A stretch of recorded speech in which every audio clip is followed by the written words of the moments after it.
Oke teman-teman, kita lanjut lagi ke part 3, mempelajari tentang sistem elektrik pada unit Caterpillar.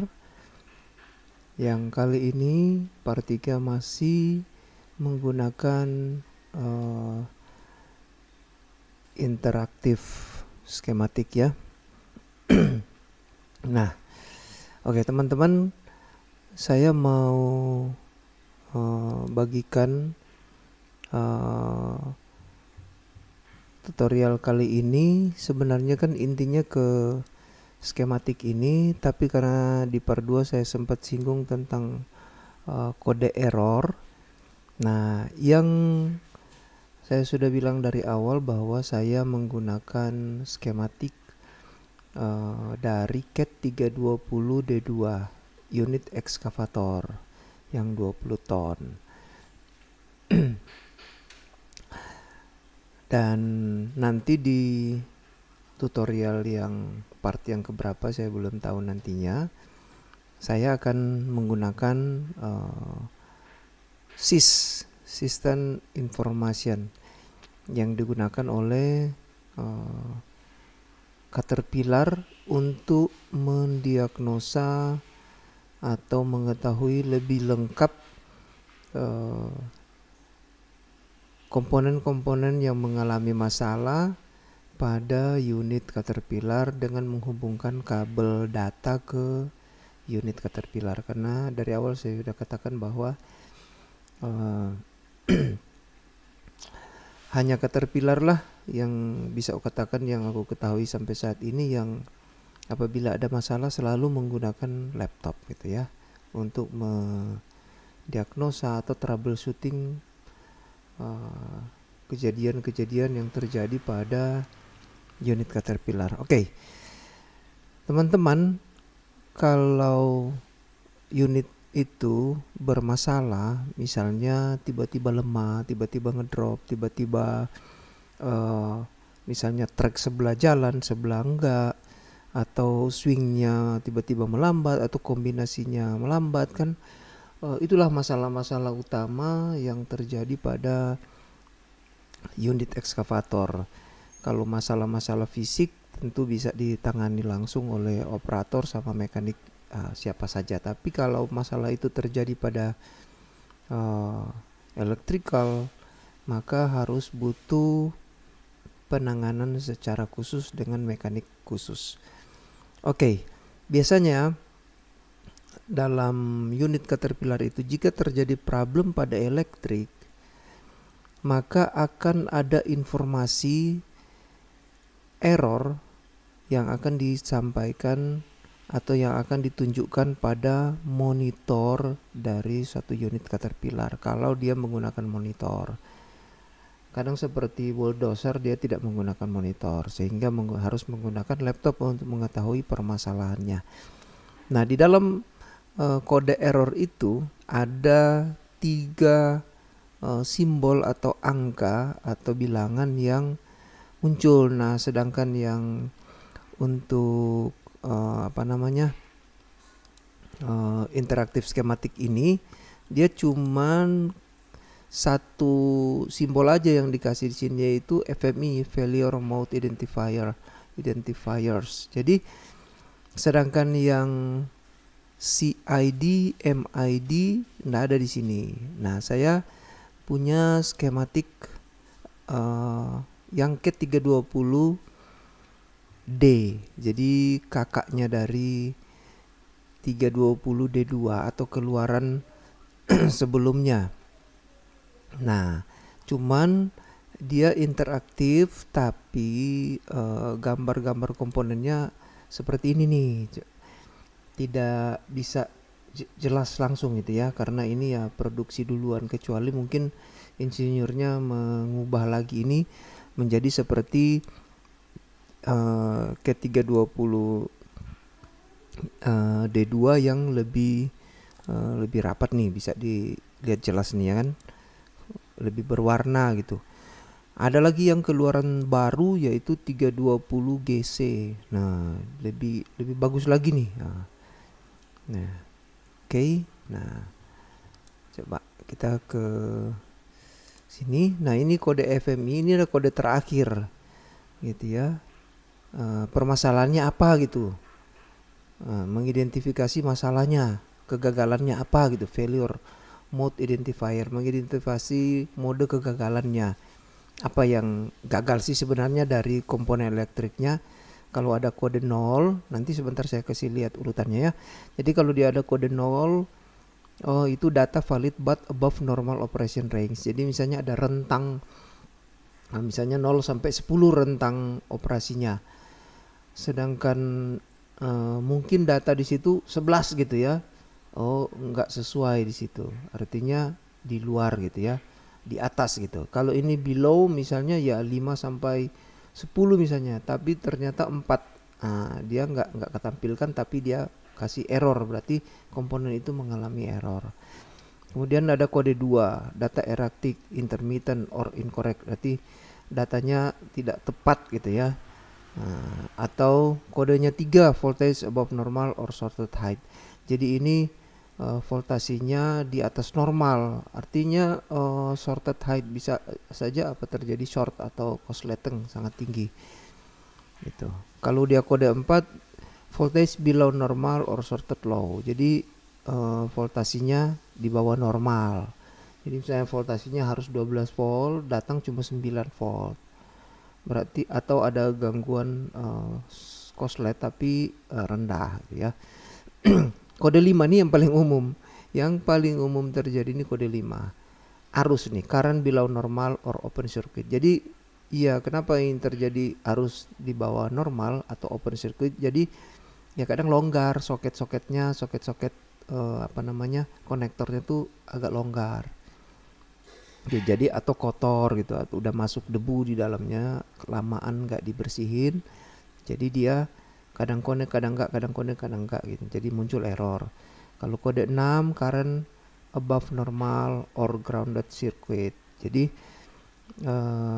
arus listriknya itu di atas normal, harusnya misalnya 10 ampere, dia jadi lebih di atas nih 12 ampere. Nah, oke. Yang ketujuh, mechanical system or not responding properly.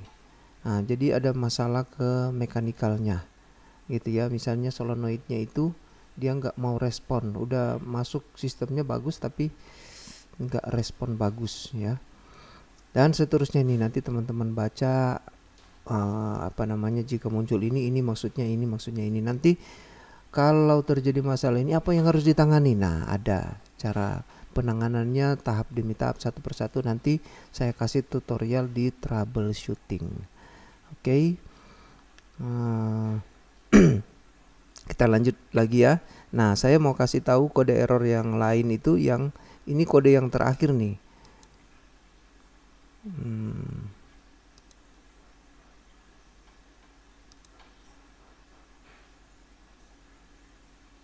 Nah, ini jadi kode error itu biasanya di monitor tuh muncul. Yang pertama adalah kode ini nih, CID.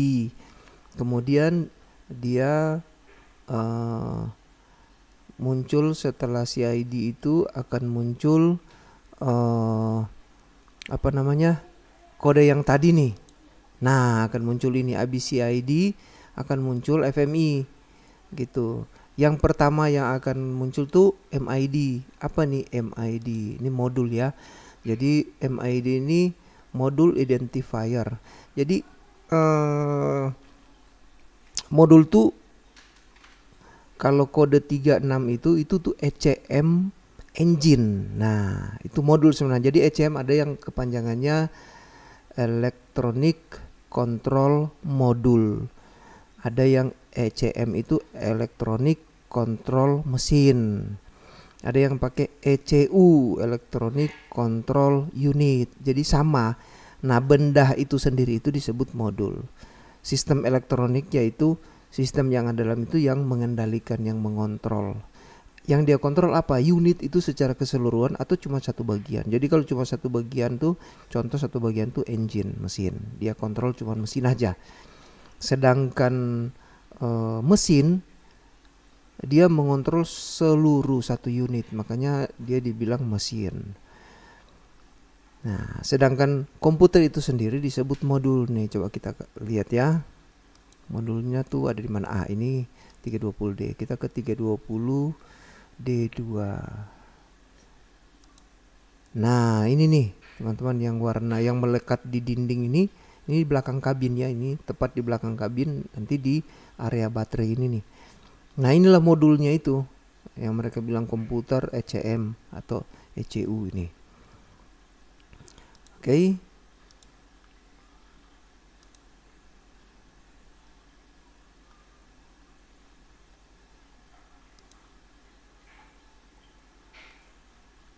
Nah, kita ke sini. Nah, jadi muncul dulu MID 36. Jadi, oh berarti kita langsung tahu ini kalau MID 36 ini pasti yang bermasalah ada pada pengendali di engine gitu ya. Kode 36. Ini untuk Cat320D ya. Kalau untuk Cat320GC atau mungkin dia doser, lain lagi kode-kodenya. Gitu ya. Nanti teman-teman setiap unit itu harus pelajari kode-kodenya sendiri masing-masing. Tapi secara umum kode-kode ini biasanya sama gitu ya, biasanya sama. Tapi ada yang berbeda tergantung unit yang dikasih bedakan. Tapi kode yang FMI itu ya, kode ini sama semua nih. Biasanya sama semua ke setiap unit gitu ya. Nah, oke. Nah, ketika muncul MID 36, jadi biasanya MID muncul ini cuma 36.2 baru kode CID ini. Komponen identifier. Jadi komponen itu ya komponen itu sendiri yang diidentifikasi apa dia bermasalah. Apa contoh nih kalau 0001 oh injektor ya.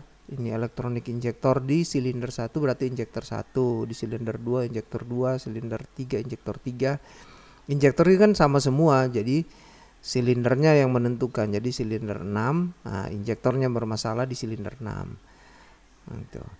Oke, di engine ya, di engine. Atau muncul kode 0041, berarti ada sinyal 8 volt DC supply ini bermasalah nih, sehingga harus ditangani. Nanti setelah muncul aku kasih contoh lah, misalnya nih fuel filter differential pressure sensor. Nah, di fuel filter itu ada sensor di situ ya. Saya nggak bisa kasih lihat gambar. Jadi sensor pressure lah di fuel filter. Jadi di filter solar yang di bagian atas dekat mesin itu, di situ ada 2 sensor pressure dan ada juga sensor suhu di situ. Nah, misalnya ini fuel filter differential pressure sensor, sensor tekanan. Jadi tekanan minyak di situ berapa itu.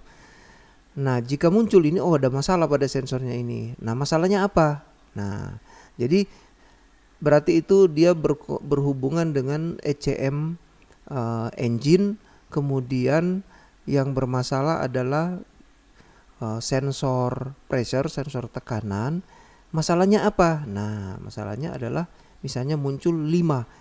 Berarti current below normal atau open circuit, mungkin soketnya longgar, atau mungkin dia memang sensornya udah putus, jadi ya udah tidak terkomunikasikan lagi dengan ECM-nya. Jadi nah seperti itu ya. Jadi ada biasanya muncul kode 36.2, kemudian muncul kode CID ini, baru strip. Nah, strip itu atau garis datar itu ke salah satu dari 0 sampai 20 ini. Oke. Nah, gampang kan? Nanti penanganannya seperti apa? Nanti kita belajar khusus di troubleshooting. Oke, jadi itu teman-teman, kita sudah belajari tentang kode error pada sistem elektronik. Nanti penanganannya kita akan belajar di troubleshooting untuk elektrik sesuai kode error yang terjadi. Jadi pada part ini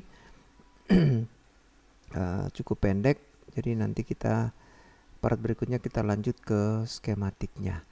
Oke, terima kasih teman-teman yang sudah menonton. Jangan lupa di subscribe, boleh share juga, komen, like, masukan-masukan dari teman-teman dan saran dari teman-teman, atau ada pertanyaan silakan di kolom komentar.